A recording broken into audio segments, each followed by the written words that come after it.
Hello, Facebook. I'm Evan Dashevsky, features editor with PCMag.com. Now, welcome to The Convo. This is our ongoing Facebook series where we talk to the boldest names in science, technology, and geekdom to talk about the big trends that are going to affect all of us very soon. And we have got a great guest today. Now, if you're watching this, chances are that you love science and technology and you love all the gadgets that it gets you. That's why you come to PCMag.com. But perhaps you never thought about the scientific method which delivered all those also has made the world a better and more moral place. Well, that's the argument put forth by my guest, Dr. Michael Shermer, in his book, The Moral Arc. Michael, thank you so much for joining us. Oh, you're welcome. Nice to be here. So now in your book, The Moral Arc, it offers a really uplifting viewpoint, and it's Friday, so that's a great palate cleanser for the week. But before we jump into that, let's talk about a little about the other stuff that you do. Now, you are founder of the Skepticism Society, and you publish the quarterly Skepticism Journal. So let's maybe talk about how do you define the word skepticism, and why do you think it's a good thing for society? Sure, yeah. So first of all, we're Skeptic Magazine, and the society that publishes it is called the Skeptics Society, so people can find us at skeptic.com. And our mission is science education and the promotion of reason and critical thinking and science as the best tool we have for understanding how the world works. And that includes just about anything you can think of, from UFOs and aliens and conspiracy theories and to religion, politics, pretty much anything that can be scrutinized through science and reason is legitimate. So although we do cover in Junior Skeptic Magazine things like Bigfoot and the paranormal and so on, in the regular Skeptic Magazine we cover more mainstream topics, things like, is terrorism an existential threat? That's a subject we've been covering recently because, these are the sorts of things that people fear a lot because of what's called the availability heuristic. That is, when you ask people what they're most afraid of, they just think of whatever comes to mind that was on the news last night, shark attacks, terrorist attacks, things like that are very unlikely to take you or I personally out. But things like cancer, heart disease, diabetes, things like that are rarely covered in the news. So we try to keep a perspective, scientific perspective on it. Things like cancer quackery, the anti-vaccination movement. These are getting more dangerous in terms of beliefs. So I mean, it's one thing for somebody to read their astrology column for entertainment purposes. I'm not too worried about that. But when people don't vaccinate their children because they heard some story in the media that it could be dangerous, then that actually puts a lot of people at risk. So there, we focus on what I think are, socially, politically relevant topics. Now, I should also mention that we want to hear questions from you. So drop your comments in Facebook. Social Pete is keeping it neat. He's watching, and we'll read off your questions later in the show. So now, I also want to ask about maybe some of the pseudoscientific claims and maybe the paranormal stuff. Has there ever been a outlandish claim, a conspiracy, or even a paranormal one where you haven't been able to disprove it yet? And it's that, if not you believe it, but it's at least given you pause. It's like maybe there's something actually there.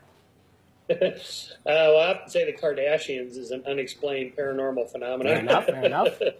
But no, I think, things like the paranormal, the supernatural, they don't exist at all. And by definition, because if it's out of this world, if it's outside of the natural world, if it's supernatural, how are we able to detect it? Because everything we can detect through the tools of science are measurable. If it's measurable, it means it's part of the natural world. So if there was such a thing as ESP, it would be something we could measure and test. It would just be part of neuroscience or quantum physics or something like that. So I dismiss out of hand things like paranormal, supernatural. Now, what concerns me about things like conspiracy theories is that they are real. There are conspiracy theories that really happened. Watergate was a conspiracy. The assassination of President Lincoln was a conspiracy. So, and that complicates it because then people think, well, if that's a conspiracy, what about 9/11? Maybe 9/11 was an inside job. So the reason this is a concern is because it allows the extremists to push their conspiracy theory way too far. So where the real conspiracies probably happen, things like, U.S. foreign policy where we uphold dictatorships in third world countries that we like versus those we don't like. We've been doing this for, half a century now, since the Second World War, really. Those are the kinds of things that really happen and we really should know about, things that like WikiLeaks revealed. Whereas, that Bush orchestrated 9/11 is just so ridiculous. It's a distraction. A distraction, say, from the 9/11 report that excluded those 28 pages about the role of Saudi Arabia in 9/11. Okay, that's the real thing we should be focusing on, not these extreme things. The government covering up the aliens in Area 51. I mean, come on, this is a distraction from what's really going on. Now, there's also the thing that people kind of really want to believe or easily led to believe. Now, the one I'm particularly interested in is, like, I love the ghost investigation shows, and there's a lot of them on cable. They're super fun. They never find anything. And That's right. I'm also just like the people who believe in ghosts, a lot of people do, the polls show, believe in ghosts. But we live in a surveillance state of our own doing. We have cameras everywhere. We have cell phones. How do these people explain that we've never seen a ghost on any of them? Yeah, exactly. In fact, you can make the opposite argument to believers that the more cell phone cameras that are available, the fewer UFOs, ghost sightings, Bigfoot sightings, Loch Ness sightings. If anything, it should be going up. With pretty much everybody armed with a camera 24/7, you would think there'd be more sightings. In fact, there's fewer. So this tells us that these further indication that these phenomena are not real. There are no ghosts. There are no, that we know of, aliens visiting Earth or anything like that. And again, to me, the real fascinating subjects are those on the cutting edge of science. Like the possibility of artificial intelligence and a machine achieving consciousness, however we define that, self-awareness of some sort. That to me would be far more interesting than any paranormal claim. But it's the kind of thing we could actually understand and be concerned about, or the possibilities that there are extraterrestrials out there somewhere. I think there's a good chance that there probably are, given how many planets we now know there are. Pretty much every star probably in the cosmos has planets, so that ups the odds of there being ET out there somewhere. But that's different from the question: has ET come here? Those stories, about being probed in the middle of the night, or the pyramids were built by ancient aliens. These things are so far out there that it distracts from the real science of studying the possibilities of ET somewhere out there. Now, you did mention AI, and maybe I'll just ask you this. What do you think of, because it involves science, people like Ray Kurzweil, who predicted this thing called the Singularity, where we'll all be hooking up with our computers and then living forever. Now, his findings are based on a certain amount of science. So how do you feel about that? Is it based on science, or do you feel kind of skeptical about such a big claim like that? Well, I know Ray, and I admire his grand thinking about these things. And I'm glad someone like him is trying to figure out how we can live forever, and I hope he's right. Yeah. But, my skeptical alarm goes off whenever anybody says, the next big thing, the second coming, the apocalypse, the greatest thing to ever happen to humanity is going to happen in our lifetime. People always think, prophets always say that. No one ever says, the big thing's coming in 150 years when you and I will be gone. Well, then who cares? So, Ray's predictions of self-aware, singularity, self-aware computers and so forth, 2045, I think that's probably too ambitious by a century maybe.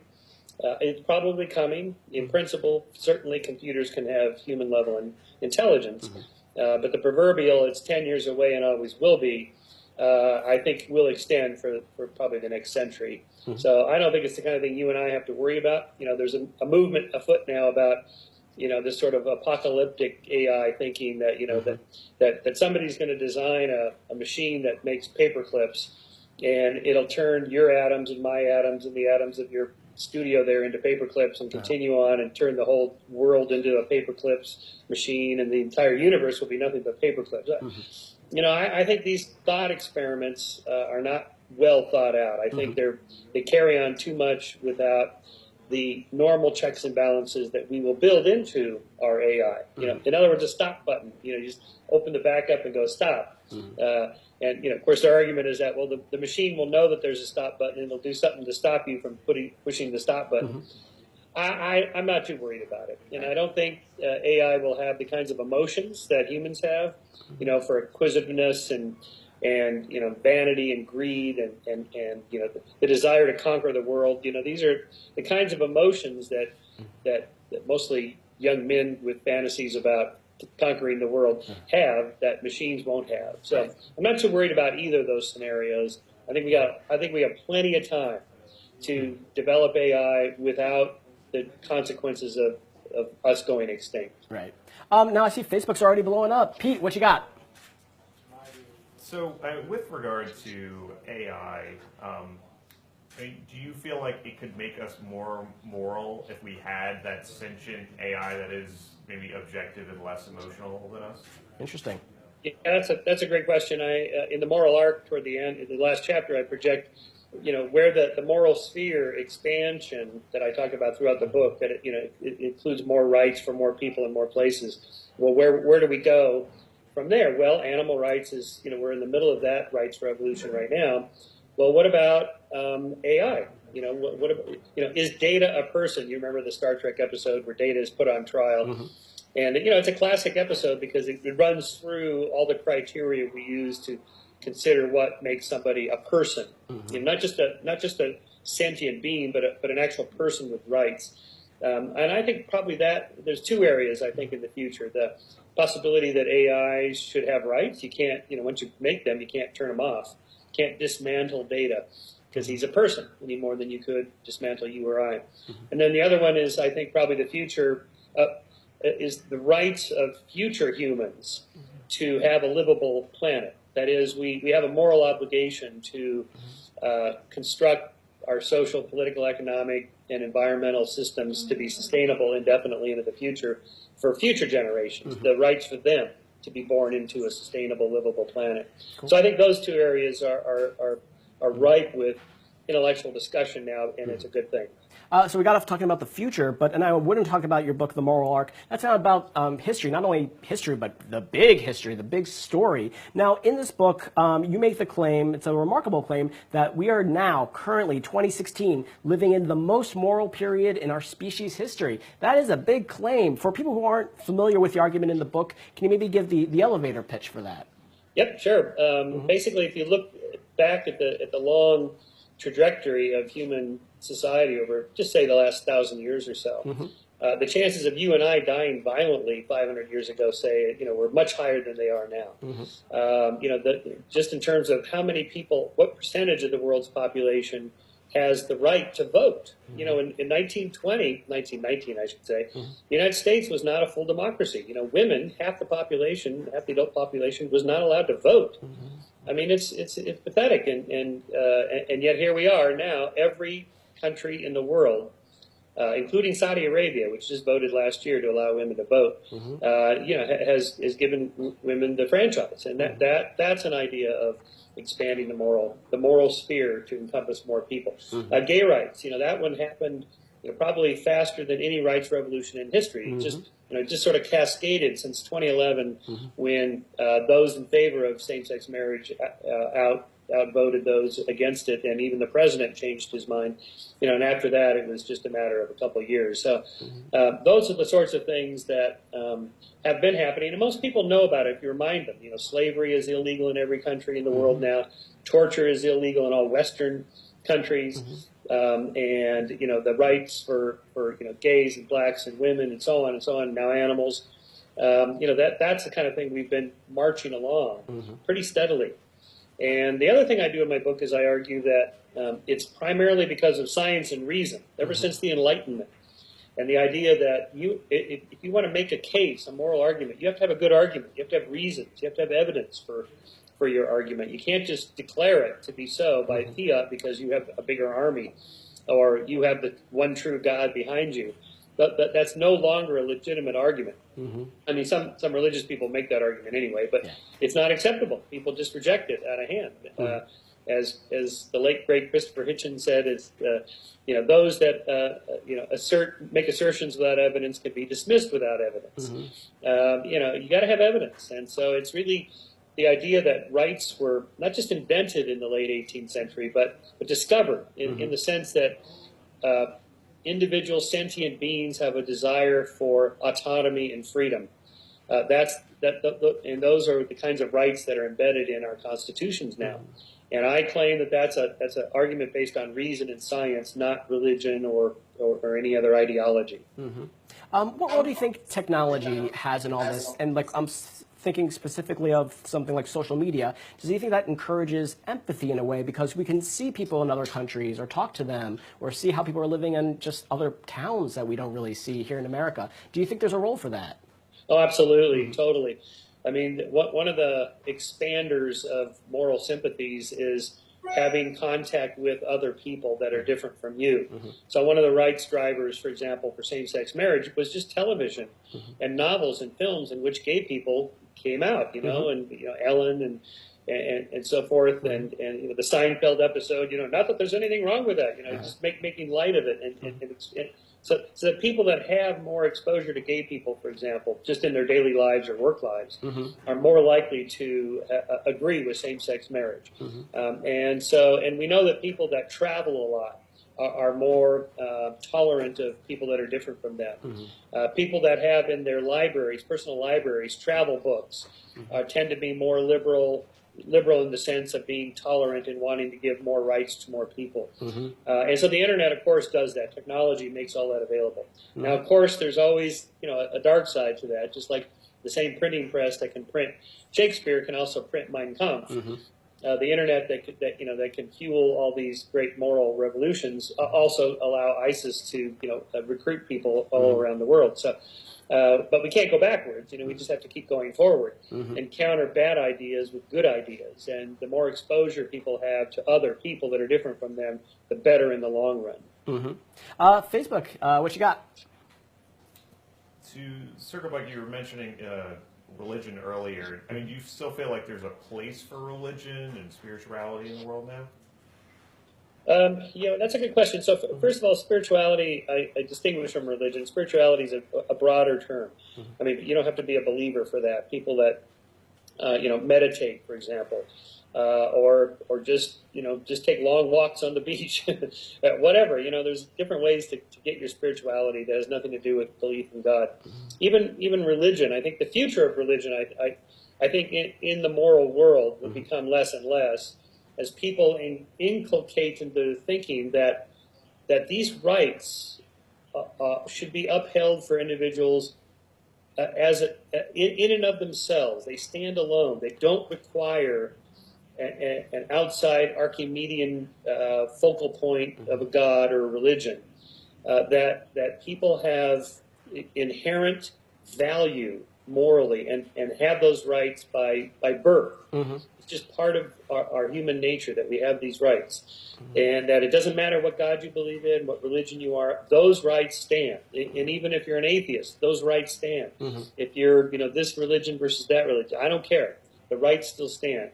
People should be treated as ends in and of themselves, not as a means to an end. That's a rational argument. And there's really no need for religion to have a moral, objective moral system at all. And I have a whole chapter on that in the first chapter 1 of the Moral Arc. I lay out why you don't need religion, and that these could be done just through rational arguments. We'll keep those questions coming, but before we are running low on time. But the one question I want to ask now: the Moral Arc came out last year at the beginning of 2015. In the past, 15 months or ever how long it's been, there's been terrorist attacks all around the world, and there's been like the ongoing Syria crisis, and there's been just some other horrible things happening. Do you think, I don't know if this is just a blip that's going downward or an isolated incident, but do you think there's also the possibility that everything might just be turned around? Well, just think of it like the global warming curve. The little curve we always see kind of goes up like a sawtooth, like this. So, moral progress, 3 steps forward, 2 steps back, 3 steps forward, 2 steps back. We're still marching up. So, yes, ISIS is a step back. Ferguson, is a step back. The number of people that are killed in Chicago now versus 2 years ago, that's a step back. Yes, of course. It'll never be zero. We're not aiming for utopia where, no one ever dies or there's no more civil wars. We're just trying to make tomorrow a little bit better than today overall. But even so, having said that, these are experiments that are being run naturally that we can study. Why did ISIS rise? Why is there a civil war in Syria? Why aren't there more civil wars? In fact, Syria is one of the very few. There used to be, in the 70s, there were civil wars, every other night on the news. Now there's fewer civil wars and there's fewer people dying in civil wars than there used to be. So that's a little bit of moral progress. Yes, there's still police brutality. There's still racist police. Yes, of course. But it's much better than it was, say, in the 50s and 60s and 70s. We just, saw the whole OJ trial thing. We're talking about the LA, the reenactment of the OJ trial. Yeah. The LAPD in the 90s still had some issues, far fewer today than they used to have, but not zero. So it's always easy to find exceptions. And, what do we do with the exceptions? We study them to figure out what we've been doing right and how we can do more of it to correct these little backward steps. Gotcha. Facebook, what you got? Someone brought up virtual reality in the comments. Do you feel like having that escape to this, whole virtual world, is that going to make people less moral potentially? I don't think so. I think, virtual reality is just another interesting tool or technology for mind expansion, much like reading does. I mean, reading novels. We think there's some evidence that reading novels makes people more empathetic, and particularly novels in which you inhabit the head of the character in the book. You are looking out at the world and dealing with other people through the novel's character instead of your own. And that kind of trains your brain to think of the perspective of somebody else, such that in the real world, when you do it, maybe you're more empathetic with somebody who you might potentially hurt or that kind of thing. Now, empathy is a two-edged sword.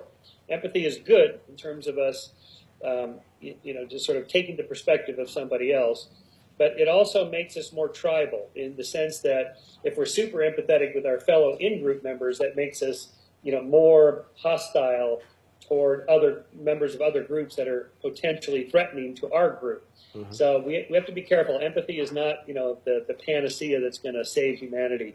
It isn't that at all. But I think virtual realities, again, there's these science fiction scenarios. Well, in the future, humans will just sit inside their homes and never leave and have their, little goggles on and just live in this virtual world. I don't think so any more than people sit and read 24/7. No, you don't. We like variety. So I see virtual reality like the novel, just another tool for mind expansion. We'll just maybe do another one or two. Facebook, what you got? We had a viewer ask, what are your thoughts on gun control? Is that a problem that has to be solved through technology, or is it? Interesting. Oh boy, gun control. Yeah, there's another non-controversial one. Well, first of all, I do think technology should play a super important role in the sense of smart guns that will only fire, with your palm print or your fingerprint. That technology is already there. Incredibly, the NRA, which is supposedly an organization that champions gun safety, is against smart guns, and they're against it because they're of the slippery slope argument that if you only allow you to shoot your gun and nobody else, then pretty soon we could just say even you can't shoot your gun. Now, again, I think these slippery slope arguments are not valid. I think this is one of the few areas where I do like to see a little more government control would be on guns because they take people's lives. I mean, really the only reason the United States has such high homicide rates, orders of magnitude more than any other Western industrialized nation, is because we have 300 million plus guns, pretty much on average one for every person in the country. And the counter that, well, good people with guns can kill the bad people with guns. Yeah, but that doesn't happen very often. What happens far more often is people lose their temper or they're drunk, or just something happens and, you just blow up. The rage circuit engages and boom. If it's just fisticuffs, if it's just a couple of guys in a bar rolling around on the ground screaming at each other and throwing a few punches, that's not so bad. But if either of them are armed, then that's how you get such high homicide rates. So I do think background checks, just the restrictions on the size, the number of bullets that a gun can have, keep it at 10. For hunting purposes, all of this is fine. Really, what most of these guns that are killing people are designed for is to kill people. And, this is what the military needs. This is what our police force needs. But the average citizen, I don't, it's just one of those areas I think it's not a good idea. I see let's do one last question because we are running over time. Facebook, what you got? Okay, last one. How can we each individually use skepticism to make the world more moral? All of the viewers that are watching right now. Well, the general answer is that morality has been driven primarily by having a better understanding of how the world works. I call this the witch theory of causality. That is, if you believe that the cause of plagues and disasters and accidents and disease is women cavorting with demons in the middle of the night, so we have to burn them at the stake, you're either insane or you lived 500 years ago when everybody believed this. Witches were everywhere. There's no more witches. What happened to witches? They never existed. It was a screwball idea.